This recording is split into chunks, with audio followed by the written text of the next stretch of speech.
जय माता दी। दुर्गा सप्तशती का तीसरा अध्याय। ऋषि बोले, महाअसुर चिरुक्षर सेनापति ने जब यह देखा कि सेना तो इस प्रकार मारी जा रही है, तब उसे बड़ा क्रोध उत्पन्न हो गया। स्वयं भी अंबिका के साथ युद्ध में जाकर उसने देवी जी पर बाणों की इस प्रकार वर्षा की जैसे मेघ सुमेरु पर्वत की चोटी पर जलधारा बरसा रहा हो। तब देवी जी ने उसके बाण समूह को खेल में ही काट दिया। फिर बाणों द्वारा उसके हाथी सारथी घोड़ों को मार डाला। फिर झटपट धनुष और ऊंची लहराती ध्वजा काट कर गिरा दिए। तब उसका धनुष कट चुका। तब उसके अपने बाणों से उसके अंग बीध डाले। जिसका सारथी हाथी मर चुके थे और धनुष भी कट चुका था, तब वह बिना रथ पैदल ही तलवार ढाल लेकर देवी की ओर दौड़ा। तेज तलवार से सिंह पर जाते ही प्रहार कर दिया। फिर देवी जी की वाम भुजा पर बड़े जोर से प्रहार किया। हे राजन, जो ही तलवार देवी की भुजा पर पहुंची त्यों ही टूट गई। फिर तो असुर ने क्रोध से आंखें लाल लाल करके शूल पकड़ लिए। भद्रकाली जी उस पर दैत्य ने शूल डाल दिया। वह शूल इस प्रकार चमका जैसे कि आकाश से सूर्य मंडल गिर रहा हो। देवी जी ने अपनी ओर आते हुए शूल को देखकर उस पर अपना शूल चला दिया, जिससे वह शूल सैकड़ों टुकड़ों में हो गया। साथ में उस चिरुक्ष महादैत्य के प्राण भी निकल गए।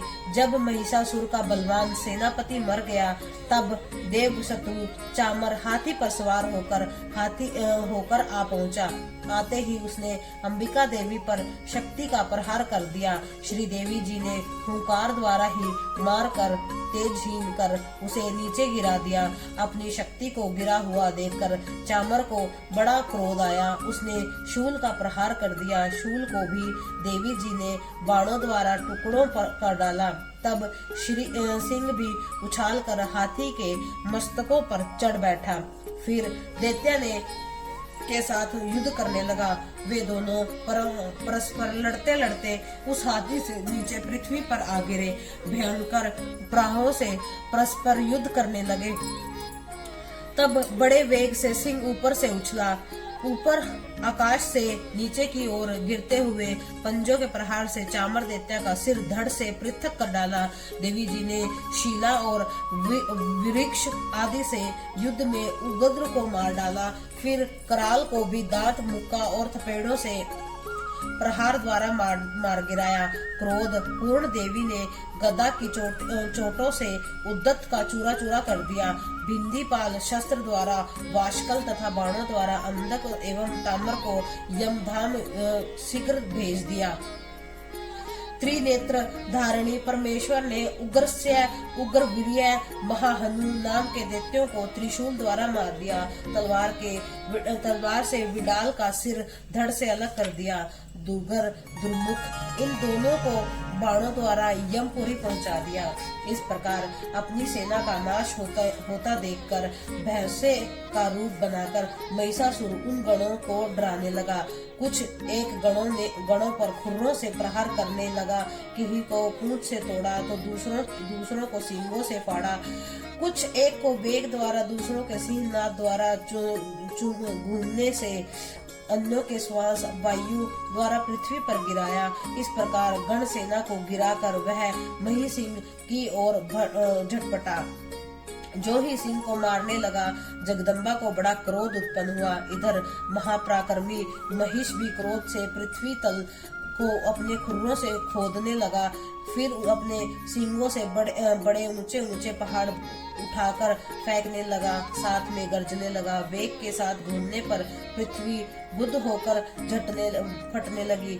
उसने पूंछ से समुद्र पर प्रहार किया, जिससे सुबुद्ध होकर समुद्र पृथ्वी को चारों ओर से डुबोने लगा।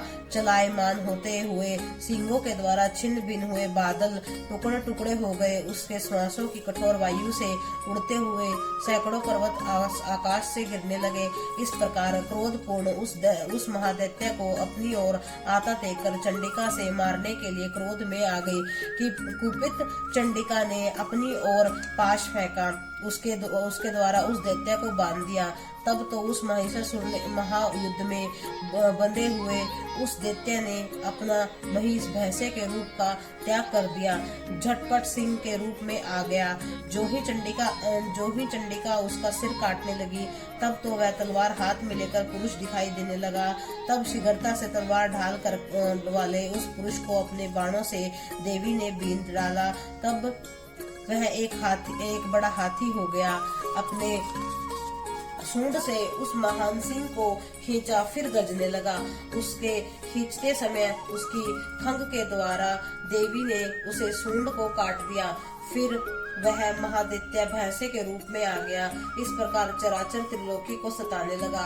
उस समय जगत माता चंडिका क्रोध में आकर उस उत्तम मधु पान करने लगी। लाल नेत्र उस करके हंसने लगी। वह दैत्य भी पराक्रम के मध्य में उन्नत होकर गरजने लगा। अपने सिंगों से उठाकर पहाड़ देवी की ओर फेंकने लगा। देवी जी ने भी अपने बाणों से समूह से उनके फेंके हुए पर्वतों को चूर चूर कर दिया। तब सुरापान के मद के कारण लाल मुख वाली चंडिका जी ने कुछ अस्त व्यस्त शब्दों में कहा। देवी जी बोली, हे मुड, जब तक कि मैं मधुपान कर लूं, तब तक तू क्षण भर के लिए गर्ज ले। मेरे द्वारा संग्राम भूमि में तेरा वध हो जाने पर तो शीघ्र ही देवता भी गर्जने लगेंगे। ऋषि बोले। इस प्रकार कहकर देवी जी उड़कर उस महादैत्य पर चढ़ गई। पांव से दबाकर दैत्य के कंठ पर त्रिशूल से आघात कर दिया। देवी के पांव से दबे हुए उस दैत्य ने अपने मुख से बाहर निकलने का प्रयत्न कर दूसरे रूप से किया। अभी आधा निकला था कि देवी जी ने अपने पराक्रम द्वारा वही रोक दिया। आधा निकलकर भी उस दैत्य ने युद्ध करना आरंभ कर दिया। तब देवी जी ने अपने तीखे तलवार से उसका सिर काट कर नीचे गिरा दिया। दैत्य सेना हाहाकार करने लगी।